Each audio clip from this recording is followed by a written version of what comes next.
Welcome and thank you for joining us for the Envelope Live. I'm Jen Yamato. I'm a film reporter at the Los Angeles Times, and I'm so pleased to welcome today in conversation the filmmakers behind the stunning and powerful film Fleet. Denmark's official Academy Award submission won the Grand Jury Prize at Sundance and is now a historic triple Oscar nominee in the Best Documentary, Animation, and International Film categories. Flee is the story of Amin Nawabi, an academic living in Denmark who's grappling with a painful secret that he's held close for 20 years. As he shares for the first time his experiences as a child refugee from Afghanistan.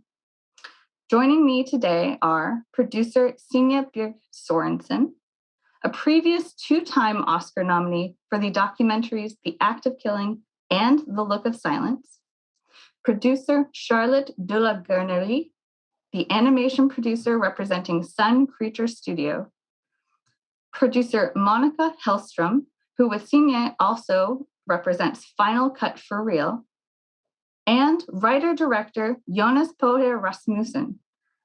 And I'm just going to start, I guess, where probably a lot of people start their questions after watching this film, which is questions for Jonas, because this is such a personal story for you yourself. You are part of the story.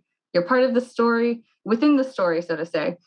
And your personal friendship with Amin Nawabi goes way back. It goes back 25 years when in your small town as a teenager, you spotted this new kid on the train and you noticed things about him, which you also include in the film, which lends this really special additional lens in to what he is going to share with us.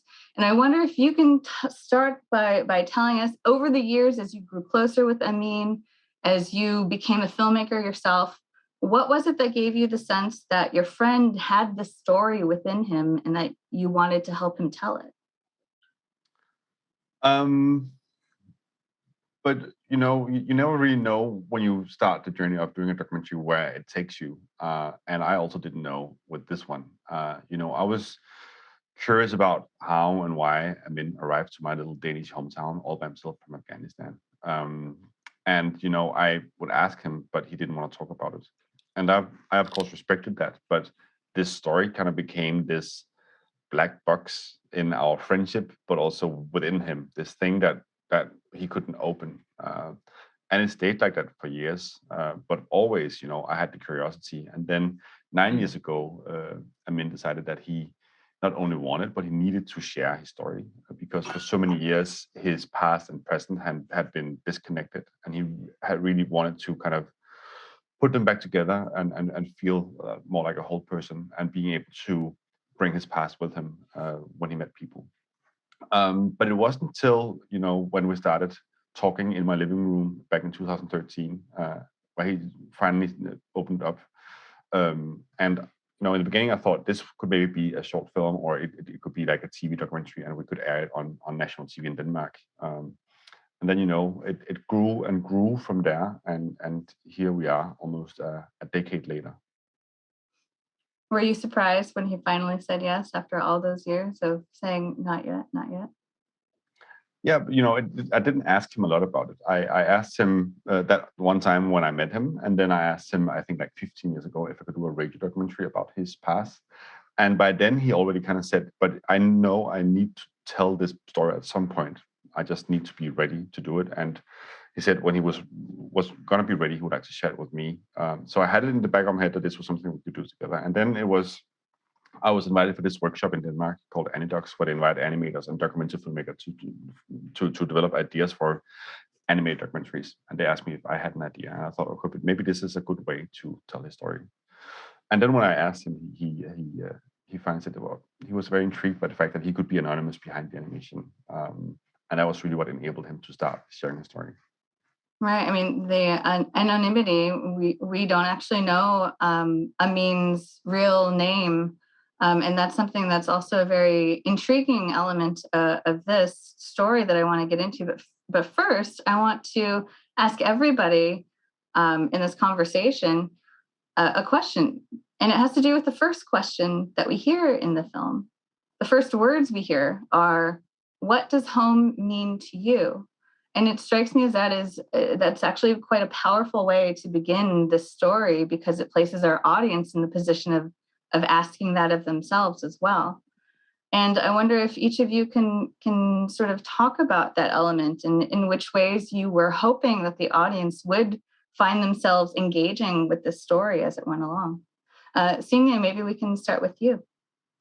Yeah, I think that I love the fact that Jonas and Janus, the editor, found that question as a starting point for the story, because I think it's such a universal question that talks to all of us, and it's sort of it's something you can answer no matter whether you have the refugee experience or not, and I think it puts us in the shoes of Amin from the very beginning, which I think is extremely important.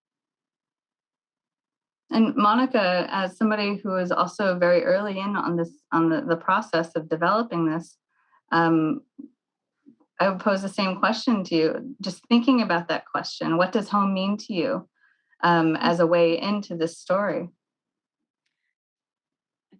I think, as Jonas was saying, this is really starting with the friendship and Jonas meeting Amin at Jonas's home and realizing that Amin didn't have a home at that point where they met, and searching for a place to call a home and a place to be able to settle.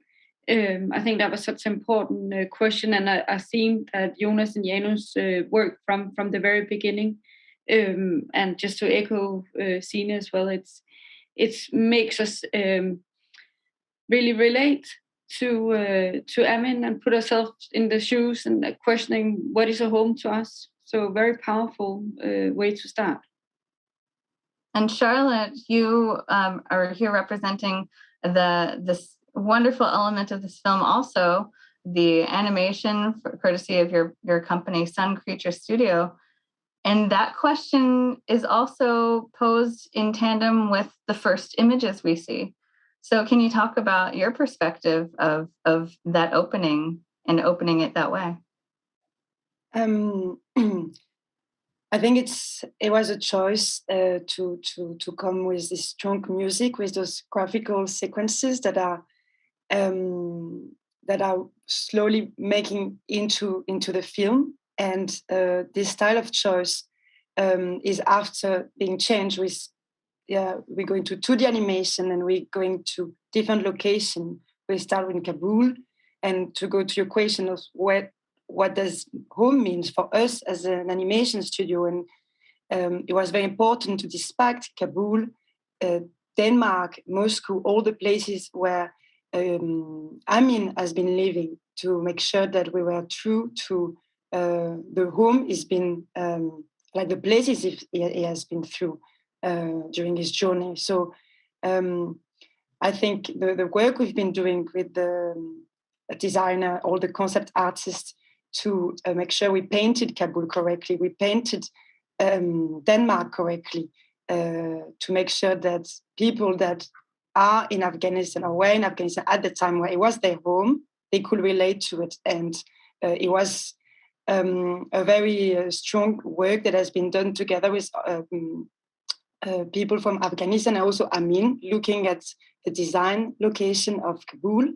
And then we are in Denmark, so when it's easier for the Danish artist to work in the film to paint Denmark. But I think it was very important for us that all the locations that we visit throughout the movie are true to what they look like. And, you know, in Kabul in the 80s is very different from Kabul now. So we had to do a lot of research of how does it look like before the war happened. And that's where documentary comes very strong, because Final Cut, that's what they do. And so they could find the best archive footage from that time. So the background artists could work using those archive footage as reference to make sure that we could paint Kabul and Moscow and in the late 80 and mid 90. And Jonas, let's dive into it's not the beginning of your story with Amin, obviously, but the beginning of your story of making this film. You did not know at the time when you began, when you hit record, when you first started doing these interviews with Amin, you did not know what the final form would necessarily be like. It hadn't evolved yet. So take us into that very first recording session. Who was there in the room with you and the camera? It was just Amin and me, but I also just want to say where my home is, if that's okay. Please, yes.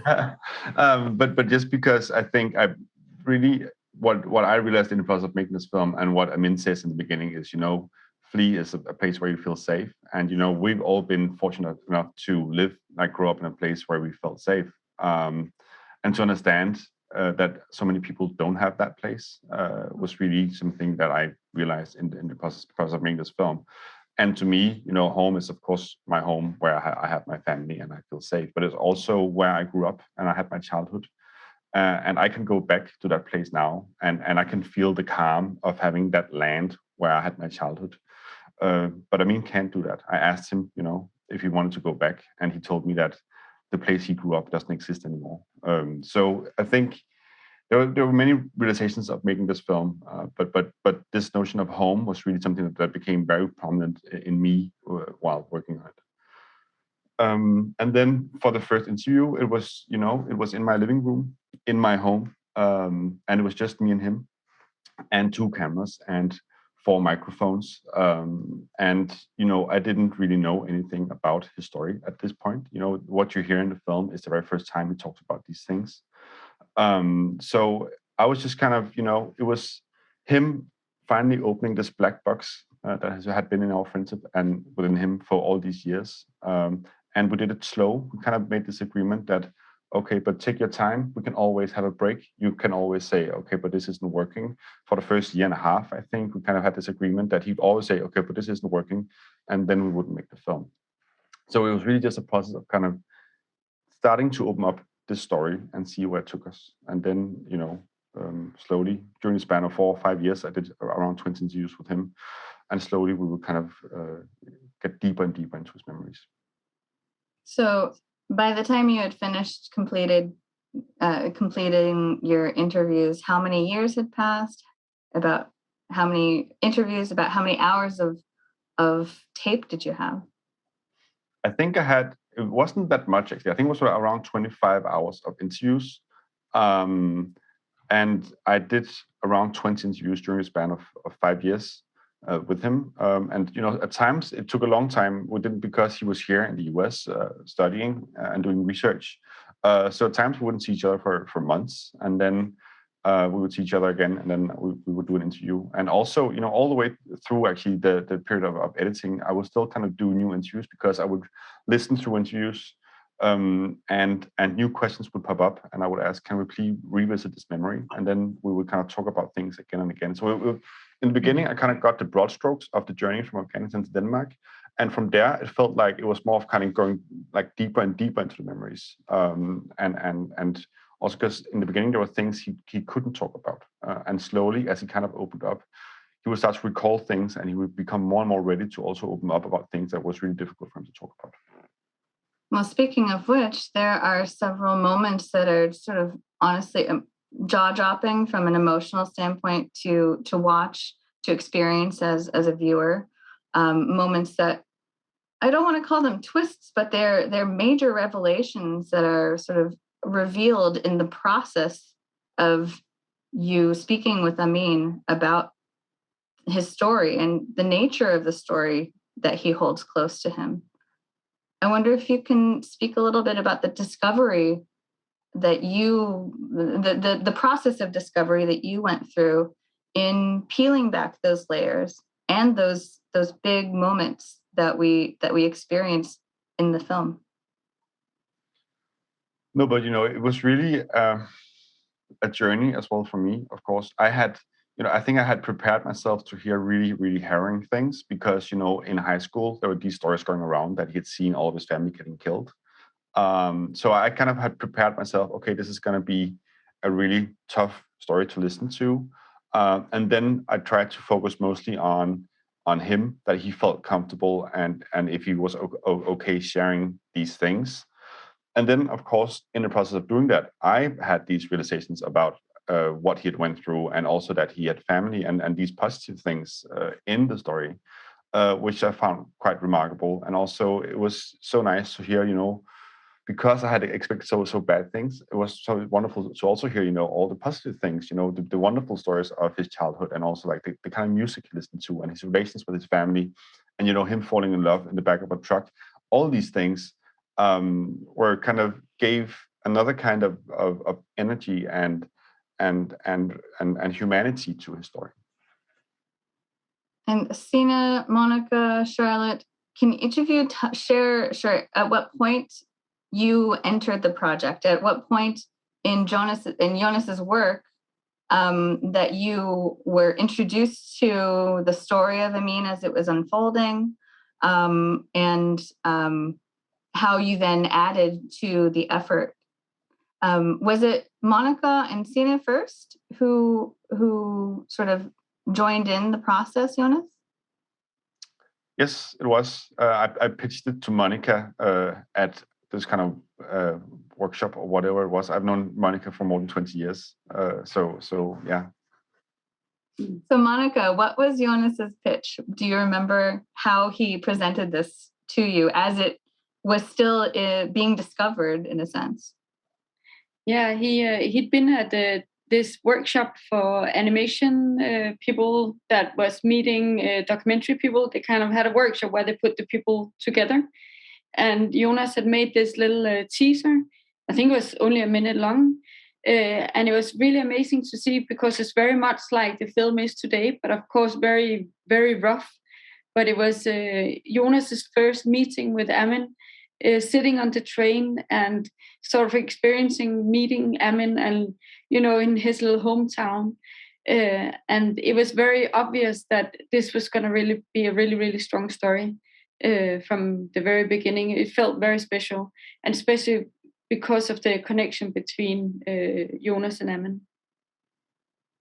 And Signe, I found a quote of yours actually from a few years ago where you said something like, films you find are powerful if you can feel the person behind the film through the picture. And I thought that was a really lovely way of putting it. And I thought about that, of course, years later, you're here working on Flea with Jonas. So was that also your experience on this story? Yeah, I heard about it from Monica, and thought that this sounds like an amazing story, and it's really, really interesting that there is this relationship with Jonas and Amin already.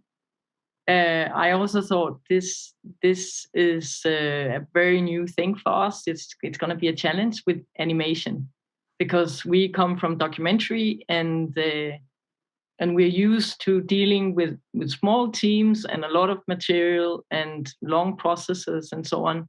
And I knew nothing about about the animation at all. So I knew we were in for a learning process.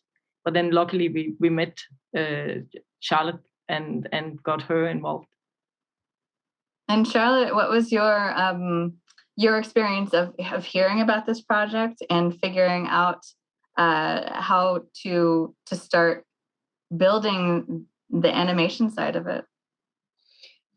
So it was back in 2015, I think, and we were in the same place in Viborg, where the animation workshop school is. And when Jonas and Monica knocked at Sun Creature's door, I felt extremely privileged to have the opportunity to get a story like that, to see how animation can support this testimony and the story that Amin gave to Jonas. And you don't often do animated documentary. It's very hard to finance. So having people like Monica and Signe who have a very, very strong background in documentary, it was, I thought that could be financed because they are there. So what we need to make sure is to come early in the process. So already from the writing, we could because you have a script in animation as you do in live action, but I think it's you don't necessarily know what costs money or not. Like a crowd costs money but a shot of Kabul doesn't cost a lot of money. So I think that's where on production, that's the kind of input you can come and then it was really to support Jonas' story by having Kenneth, the animation director, and Jess, the art director, like right and left hand of Jonas, to guide him through the vocabulary, the pipeline, the how do you make a film in animation, which is the other way around than when you do documentary. And that's and thanks that Jonas, Monica, and Signe were so open to listen to the way we do it and really work on a collaborative way for making that film. And if I can just add, we also had our at Fine Cut another producer involved, Anne Kynke. I think for when we first met the Sun Creature Studio, I think it was the first time we felt that we really had someone that understood the story. We've been pitching around and trying to get finance on board, and it was like, because it was an animated documentary film, that it couldn't quite find its place on TV, and it couldn't quite find its place. And it was really lovely meeting Sun Creature, because it felt like the first time that we met someone that really got the story and knew what we wanted. So it was a good starting point. I mean, I wonder if you can speak to that, Jonas, how innovative this approach really is. I mean, for a film to be both animated and documentary is kind of blowing people's minds, but this film illustrates how beautifully and lyrically and emotionally it can work, and you do it so intentionally as well. So take me into that process of figuring out that balance of these elements. But it was really about listening carefully to the testimony, really, and finding a style of animation that would support what was being said, and keeping the authenticity, making sure that it felt like it came from the world we all belong to. So it was important to kind of have these different styles of animation and the archival footage in there to keep this sense of that the reason why he has to flee, is because of historical events that happened in the world we all belong to, and have the archival footage kind of support the animation. So we'll take things directly from the archival footage, buildings and props, and kind of redraw it and put it into animation so it felt like it belonged to the same world. And then at times, when Amin starts to talk about his traumas, things that's really difficult for him to talk about, you could sense in his voice by listening carefully that it became something else. The testimony became about emotions, about something he had inside, about being angry, about being afraid, about being sad. And I thought, okay, but we need to see this in the visual style as well. So we invented this more surreal and expressive kind of animation to support that, to say, okay, but now it's not about what it looked like inside a container in a ferry. Now it's about an emotion Amin has inside, because when his sisters are inside that container, Amin wasn't there, so he wouldn't be able to say what it looked like. But his emotion of being a 12-year-old boy stuck in Moscow, being really, really afraid about what's going on with his sisters, and reimagining what they went through, that emotion was there. So we thought, okay, but it feels more honest to show that. And with the animation being more kind of surreal and expressive, we could do that. And like you mentioned earlier, there are also lighter moments that I think are beautifully brought to life because you're working with animation. I'm thinking, of course, of Jean-Claude Van Damme. And that moment, which I really love.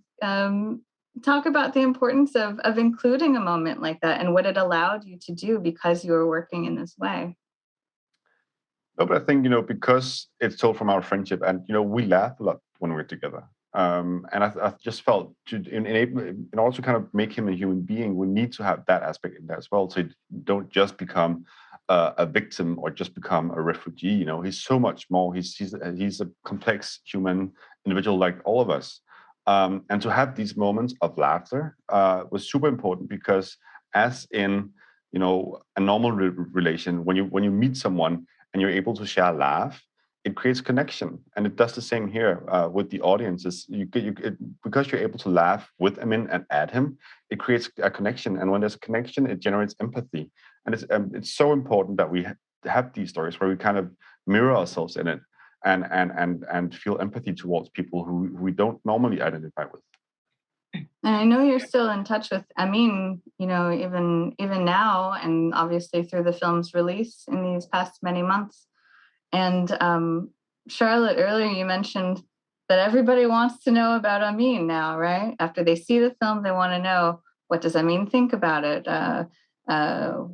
How's he doing? They hope that he's thriving, and happy. And so I'd like to talk about Amin for a minute. First of all, the choice to use a pseudonym and to grant him anonymity seems to be an extraordinary choice to commit to. And I wonder if Signe, Charlotte, Monica, you can speak to supporting Jonas's decision in that and why that was the right choice, and if it was additionally freeing in any ways in order to have Amin remain anonymous to the world, even though there will be people who will wonder who he is, But I think it does free him. It frees him to tell the story without having to meet people at the supermarket and knowing that he's the one that's have been carrying this trauma around with him. I think it made us feel that we also protected him a little bit from other people, and so it was really important for us to have this layer. And it's to respect, he asked to remain anonymous. So it's, we're here to tell a story, but respect. Like, we're lucky enough that they gave that to Jonas. So we're there to really support that. But the good thing is we keep him involved to make sure that throughout the process, it was what they were saying to Jonas. And somehow it also makes us connect with him through the animation. It makes it a bit easier to watch as he is animated compared to if we could see his real face talking through what he's experienced. Sorry, Signe. No, I think he is sharing so much with all of us already, right? So he is very much there through the story in the animated form, and I think it was the starting point that he was willing to share his story, but he needed anonymity, and that's the starting point. And we, of course, the LA Times, we ran recently this tremendous interview. I believe it's the only interview Amin has given after the release of the film, to one of your executive producers, Riz Ahmed, discussing his reaction to the film. And the part of that conversation that really struck me is Amin talking about seeing Flea in a movie theater with other people who obviously I'm assuming would not have known that he was sitting right amongst them. Jonas, tell me what it's been like to navigate that friendship along this whole journey, as you've also navigated the demands of being the filmmaker behind this. Yeah, it's of course a balancing act, but it was just super important to me to keep it a conversation with Amin, that he was always a part of the process of making the film, so we didn't kind of take a turn and it would become something else where he wouldn't recognize himself. So he was a part of the process all along. He would read through my intentions and what I wanted to do. He would see edits. He would also see designs just to make sure that things felt representative of what he felt like he experienced. And so, I'm in touch with him all the time and still am. I keep him involved in what's going on with the film. And of course, it's overwhelming for him what's going on, but he's also super happy that this kind of story is out there. For him growing up, he didn't have a lot of stories he could relate to, or a lot of stories where he felt represented. So that he's been able to share his story with the world and give that to the millions and millions of people who have similar experiences is very meaningful to him. Will he be joining you at the Oscars? Just wink once if the answer is yes, and I don't know, do something else with me. I'm kidding. I know a lot of people were really curious to know like where in the world he was the morning of your Oscar nomination, for example. Which, by the way, let's talk about that. Historic Oscar nomination in 3 categories. What has that meant to you, to each of you, to have this passion project, this very personal project, this sort of leap of faith that each of you took, be recognized in this way? But it was, of course, it was amazing, and I think, it's really a project that just been growing all along from that conversation in my living room almost 10 years ago now to where we're at now.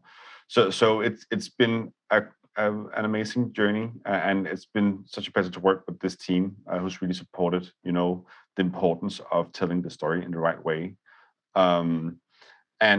And on the day of the nominations, we were all together at the animation studio.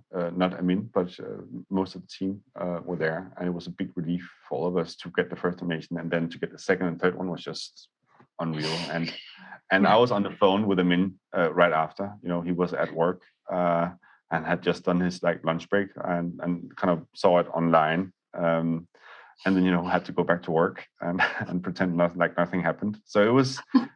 Of course, it was surreal for us, but I can't imagine how it must have felt like for him. And I think just to add that, I think for all of us, this has been a passion project. We're so grateful for Amin, that we can share his story and that we can get his story out and get us this far out, because with the Oscars, of course, it comes with all the attention.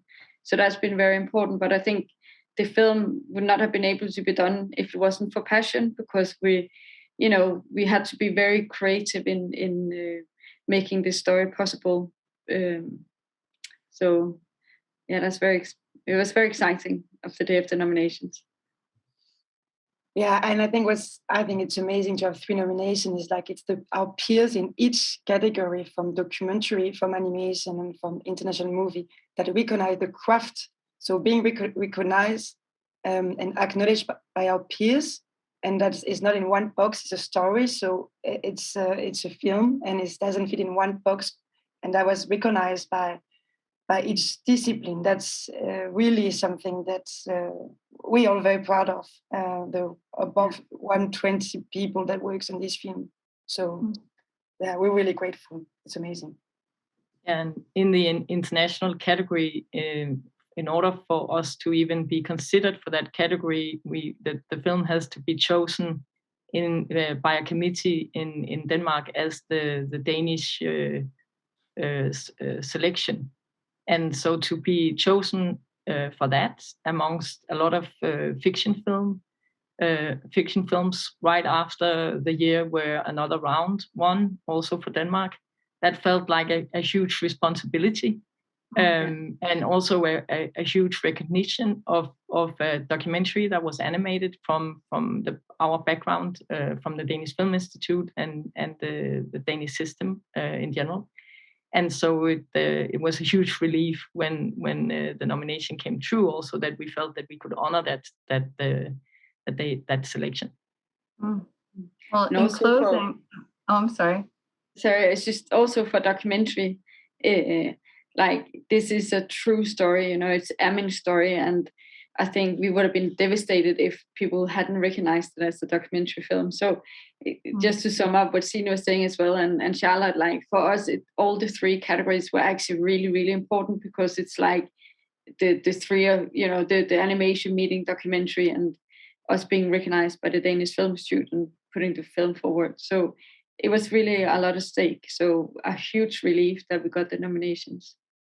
Well, and Jonas, just in closing, this movie also is finding so much success at a time when humanizing a story of the refugee experience is more relevant than ever, it seems. And I wonder if you can just close us out by sharing your thoughts on, has that hit you in the last several months, given current events? in a different way than it has in the last few years, even? Yes, it definitely has, and you know, being in the middle of all this, in the middle of an Oscar run, while you know it feels like Europe is on fire, and definitely Ukraine is in a very, very bad situation, and seeing what's going on, it's surreal to you know have that, and at the same time be here. But it feels even more important, you know, to give you know a human face to these millions and millions of people who are fleeing, and also hopefully keep